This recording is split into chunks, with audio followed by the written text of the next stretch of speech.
São 186 quilômetros quadrados de extensão, 4 bilhões e 66 milhões de metros cúbicos de água. Em vários trechos, chega a 120 metros de profundidade. Possui 85 pequenas ilhas espalhadas por todos os lados, uma vez e meia maior do que a Baía de Guanabara. Estamos falando do Lago de Pedra do Cavalo, esse gigantesco reservatório de água doce localizado no coração do recôncavo da Bahia.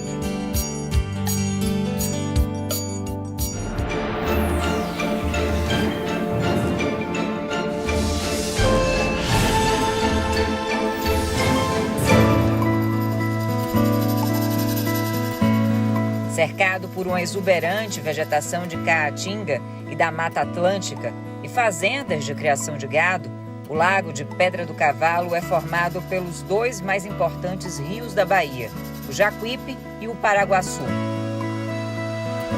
As águas desses dois rios foram represadas no início da década de 1980, após a construção da barragem de Pedra do Cavalo, no município de Cachoeira, formando o Grande Lago. Objetivos da barragem: controlar a vazão do rio Paraguaçu, que quando enchia demais inundava as cidades de Cachoeira e São Félix, e fornecer água potável e energia elétrica para 4 milhões de pessoas nas regiões metropolitanas de Salvador e Feira de Santana e outras cidades da região. Em 1997, o entorno de Pedra do Cavalo foi transformado numa APA, Área de Proteção Ambiental, que possui mais de 30 mil hectares de 12 municípios da Bahia. O lago vai do município de Feira de Santana até o município de Cachoeira, a cerca de 40 quilômetros de distância, em linha reta. Isso significa que o gigantesco manancial serve também para a integração de duas grandes regiões da Bahia, o Sertão e o Recôncavo. Localizadas no Recôncavo, Cachoeira e sua irmã São Félix, que fica do outro lado do rio Paraguaçu, são dois importantes patrimônios históricos, não apenas da Bahia, mas de todo o Brasil. Entraram para a história por terem sediado o exército formado por militares e pelo povo, que expulsaram os portugueses do país definitivamente em 2 de julho de 1823. Nós estamos aqui em um prédio histórico, que é a Câmara Municipal, que é a Casa de Câmara e Cadeia, e foi aqui em Cachoeira que aconteceu o primeiro passo para a independência do Brasil. Então, dia 25 de junho de 1822, o primeiro passo para a independência do Brasil acontece aqui. Depois acontece o 7 de setembro, em São Paulo, e depois o 2 de julho de 1823, em Salvador. Mas o primeiro passo acontece aqui. Foi um momento em que os portugueses ainda resistiram na Bahia, né? Porque em Salvador essa independência acontece dia 2 de julho, mas o primeiro passo e alguns conflitos, de fato, aconteceram nesta praça, que hoje ela leva o nome de Praça da Aclamação, que inclusive é porque aqui o Dom Pedro I ele foi aclamado defensor, imperador e defensor perpétuo do Brasil. O historiador contou que no século XIX, a região do Recôncavo da Bahia tinha mais de 40 engenhos.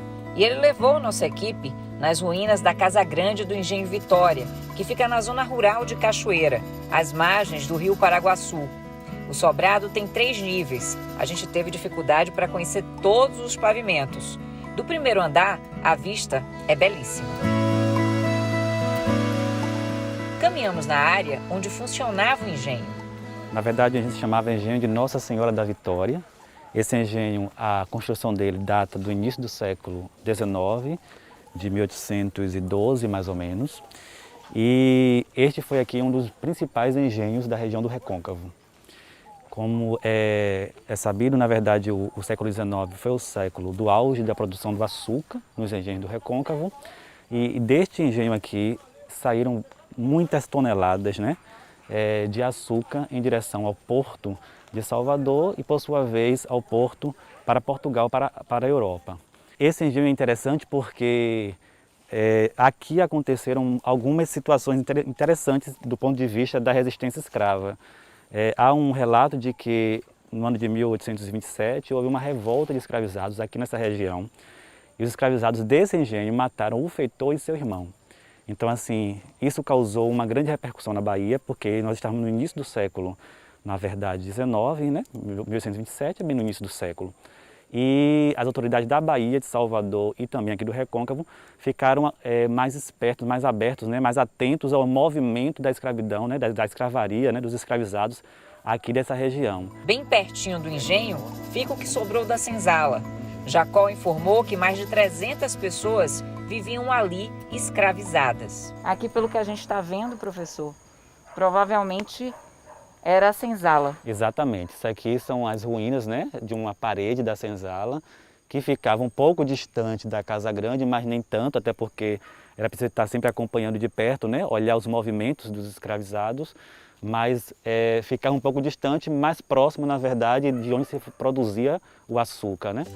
Voltamos para o centro da cidade para conversar com uma das cozinheiras mais conhecidas de Cachoeira, Noelice. Ela tem 2 restaurantes. Um deles fica às margens do rio. Por isso o almoço por aqui é mais prazeroso.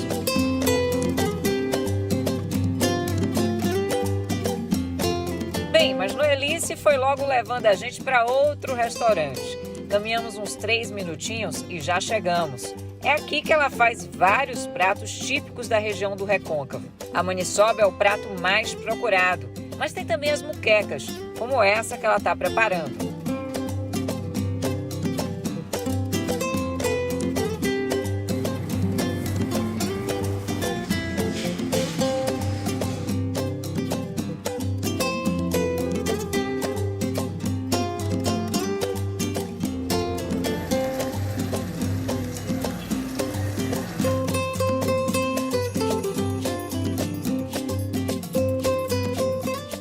A culinária de Cachoeira é uma culinária muito rica. Temos vários pratos típicos, né? Temos a maniçoba, que é um prato típico bem aceito assim, pelos visitantes. Temos as moquecas, né? Que são também assim, pratos bem apreciados pelos nossos visitantes. E nós procuramos sempre estar inovando, né? Adaptando os pratos, porque hoje em dia as pessoas estão com muitas restrições alimentares. A gente vai colocando menos gordura, né? Fazemos assim uma maniçoba menos gordurosa, uma maniçoba mais saudável, né? Que chamamos de maniçoba gourmet, né? Por ser menos calórica e usar os ingredientes mais nobres. Em Cachoeira é muito forte a presença da cultura afro-brasileira, sendo considerada a cidade mais negra da Bahia e do Brasil. Os terreiros de candomblé e umbanda entram no circuito do turismo religioso. Visitamos o terreiro Guarani de Oxóssi. A ideia de visitação aqui no terreiro Guarani foi de Mãe Madalena, né? Ela disse: a gente vai fazer o candomblé, mas eu quero que esse candomblé seja visitado, né? Para as pessoas mudarem a concepção de que é um terreiro de candomblé. Porque muitas pessoas, né, têm a ideia de que o candomblé é um centro de maldito, né, diabólico. Então, isso foi criado para mudar esses pensamentos das pessoas. Visitamos também um terreiro em Simimó, Agajundindé, fundado em 1916 por Judite Ferreira do Sacramento. A casa é patrimônio imaterial da Bahia desde 2014. Tem 2 terreiros tombados aqui em Cachoeira hoje, que é aqui o Simimó e o Ventura, né? Queria que fosse mais, tivesse mais, torço para que isso aconteça, como tem vários terreiros aqui centenários em Cachoeira, né? O terreiro tem o Viva Deus, tem o Lobanecum, ali em São Félix tem o Cajá, tem muitos terreiros aqui tradicionais em Cachoeira. E é muito importante o tombamento porque nos ajuda a proteger a área, né? O nosso patrimônio. A Casa de Xangô ela é muito procurada por muitas pessoas pelos milagres que Xangô vem fazendo há quase 200 anos, né? Xangô vem ajudando muitas pessoas. E ficou na história marcado a história de Mãe Judite, que foi uma das mães de santo aqui do terreiro, que ela tinha muito conhecimento dos remédios naturais. E ela curou muita gente, muitas farmácias na região aqui, vendia remédio com rótulo, vendia o remédio na farmácia com rótulo da farmácia, mas o remédio era natural, feito por mãe Judite. Estamos na ponte D. Pedro II, que foi inaugurada em 7 de julho de 1885 e liga as cidades de Cachoeira e São Félix. Na época, foi um marco para a economia baiana, uma das principais obras de engenharia da América do Sul. Hoje é um grande cartão postal para quem visita Cachoeira e São Félix. No próximo bloco, você vai conhecer a casa onde nasceu o poeta Castro Alves e as belezas da Princesa do Sertão.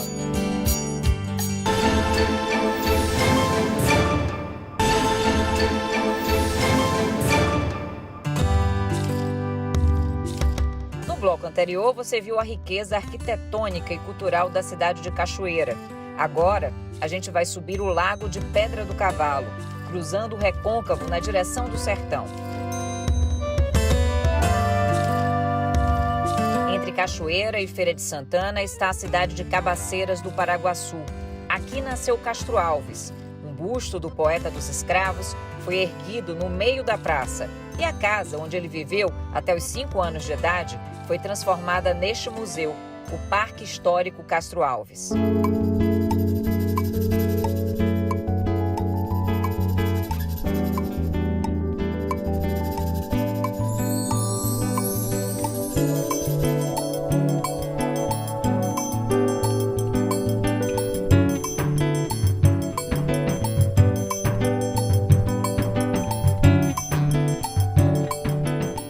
O Parque Histórico Castro Alves completou 50 anos em março desse ano.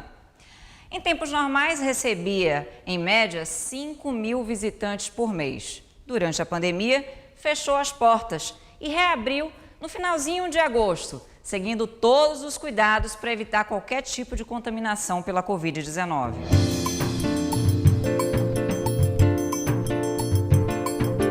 Aqui o visitante vai encontrar o acervo do próprio poeta Castro Alves, dos familiares de Castro Alves e de alguns artistas que homenagearam o Castro Alves.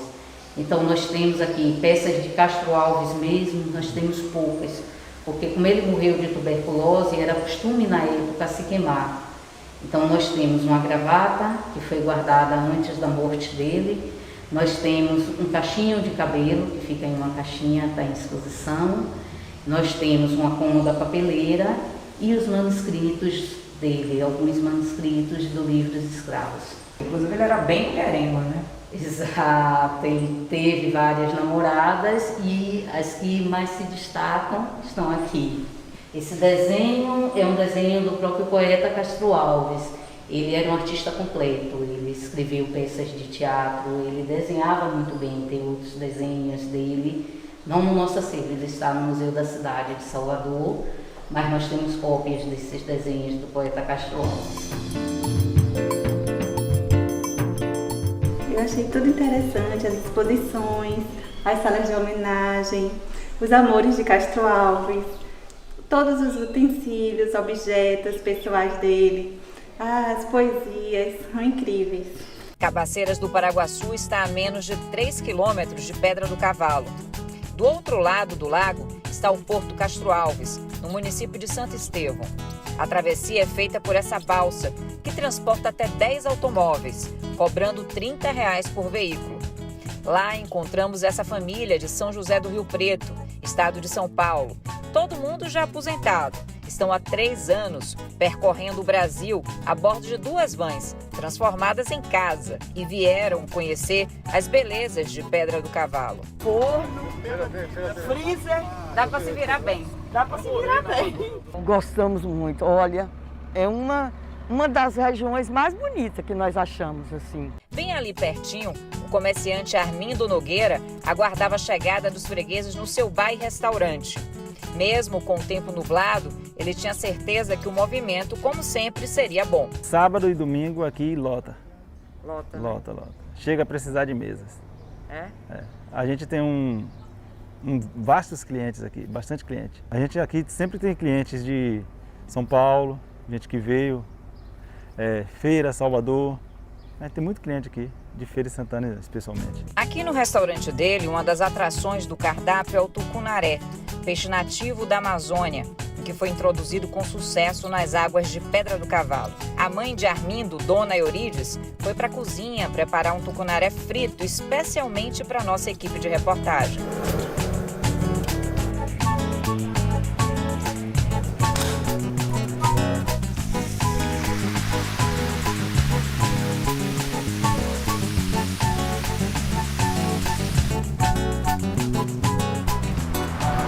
Pronto para servir. Adoro fazer esse servicinho aqui. Frita, peixe, qualquer tipo de comida que eu faço é tudo com muito carinho. Gosto muito.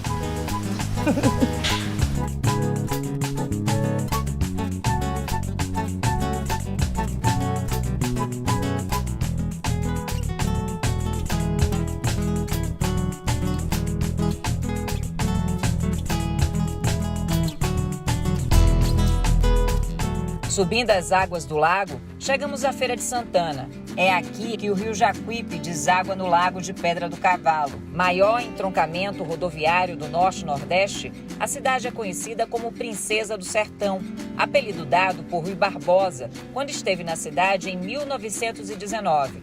E também como Portal do Sertão, por ser a porta de entrada do Grande Sertão Baiano para quem vem de Salvador. É a maior cidade do interior da Bahia e uma das mais importantes do interior do Nordeste.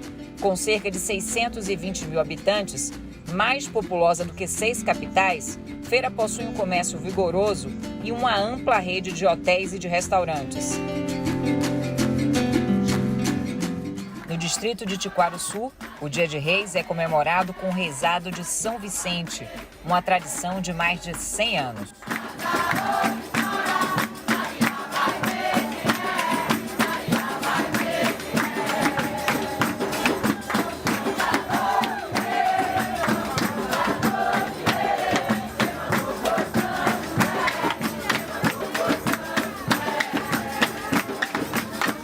E é aqui também que o samba de roda do Recôncavo ganha um sotaque sertanejo, com o grupo de cultura popular Quixabeira da Matinha.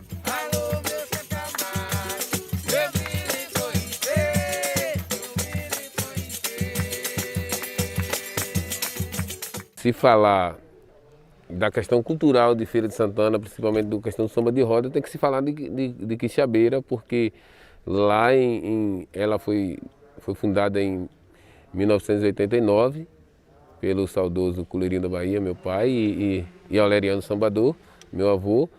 E aí, daí por diante, esse Coleirinho foi ele que tirou o samba de roda. Esse samba de roda só era visto aqui na zona rural, que a gente costuma falar dentro da roça. E ele pegou esse samba e começou a levar para apresentar na cidade. E aí depois já foram para as capitais. E graças a Deus hoje esse samba está no mundo.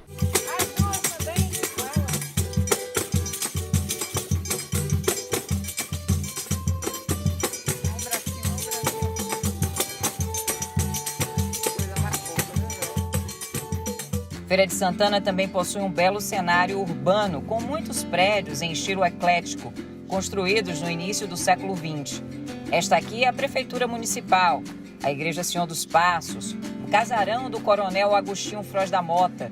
O Centro Universitário de Cultura e Arte possui o maior acervo de pintores modernistas da Inglaterra na América Latina. Já a Igrejinha dos Remédios foi construída na primeira metade do século XVIII. Tem também um mercado de arte popular, templo do artesanato da culinária regional e de grupos da cultura popular. E o Museu Casa do Sertão, que possui um acervo com cerca de 1.700 peças do universo sertanejo, grande parte delas referente ao período conhecido como ciclo do couro no Nordeste brasileiro.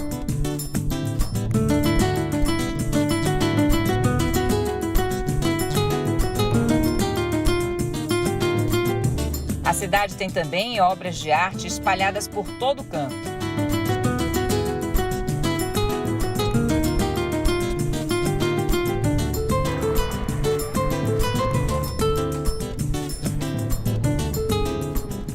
A exploração intensiva de pescado para fins comerciais é uma atividade desenvolvida em todo o lago de Pedra do Cavalo. Encontramos essas gaiolas para a criação de tilápia, mas a pesca é feita também de forma tradicional, com o uso de redes, e tem sido explorada de forma racional e sustentável. Esse pescador faz parte do projeto Peixe na Rede. A pesca é muito legal aqui para nossa comunidade mesmo, esse projeto que veio aqui para a gente, o projeto chamado Peixe na Rede, foi muito lucrativo, que trouxe gerando emprego e renda para a nossa comunidade.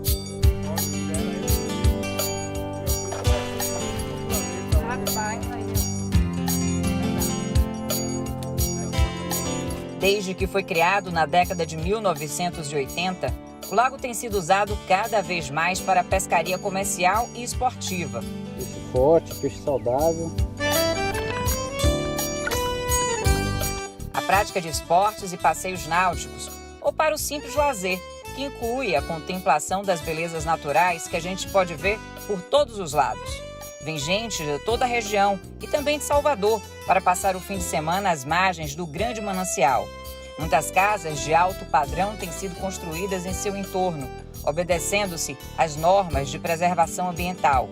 Algumas são para o descanso dos próprios donos, mas muitas foram construídas com a finalidade específica de serem alugadas para famílias que vêm passar as férias ou apenas curtir um fim de semana, como essas duas casas no município de São Gonçalo dos Campos. Veio a família toda? Como é que foi? Veio dois casais de amigos? Vimos 4 casais, meu primo e 2 amigos. A ideia é a gente que saia um pouco dessa agonia da cidade, relaxar com a família, trazer as crianças para estar curtindo a natureza. As casas pertencem a 2 irmãos. Eles alugam os imóveis para turistas durante todo o ano. Basicamente, nós hoje alugamos praticamente todo ano já.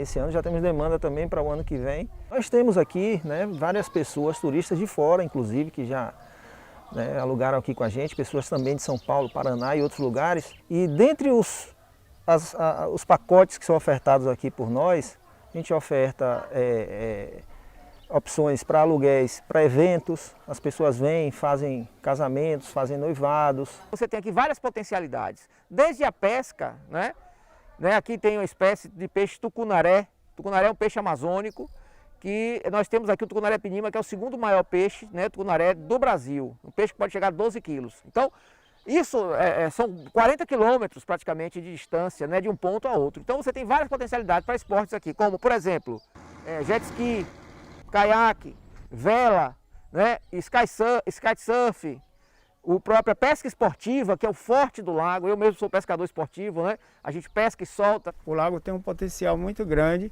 para explorarmos o turismo ecológico e o turismo esportivo. Aqui pode ser praticado passeios de barco, aqui pode ser praticado esportes náuticos, como é o caso de competições de natação, de caiaque e de outros esportes. Nós gostaríamos muito que as autoridades olhassem para nós pescadores esportivos, para os pescadores artesanais e também para os empresários em torno do lago, para que pudesse ter vias pavimentadas, para que nós tivéssemos restaurantes, resorts e pudesse empregar o povo ribeirinho aqui da região. A partir do momento que você desenvolve o esporte na nossa região, nós vamos desenvolver também comércio que venha atender a essa demanda, como casas de pesca, casas e oficinas para barcos, jet ski, dentre outros equipamentos, como também o fomento em toda a nossa região para hotelaria, pousadas ecológicas. É fundamental que o governo federal, em parceria com toda a nossa região, possa desenvolver um projeto de incentivo, de fomento e de investimento para que possamos desenvolver essas ações de maneira sustentável e assim gerando empregos, gerando economia dentro do segmento esportivo, como também no turismo. Convido o pessoal, todos que não conhecem o peixinho daqui, que venha comer o peixe daqui, que é muito bom. Dá para sustentar a família direitinho. Daqui a gente tira o lucro e sustenta a família. O turismo de imenso potencial, que eu acho que nós aqui não temos ainda assistido isso daí. Que é um diamante que precisa ser burilado, que precisa ser trabalhado. Então você tem aqui várias potencialidades. As autoridades se voltem para aqui, para essa região, faça daqui um campo realmente de turismo. Gostamos e a gente está recomendando para várias pessoas, que aqui é um paraíso mesmo. Sempre que chega eu agradeço a Deus. Todo dia é um pôr do sol diferente.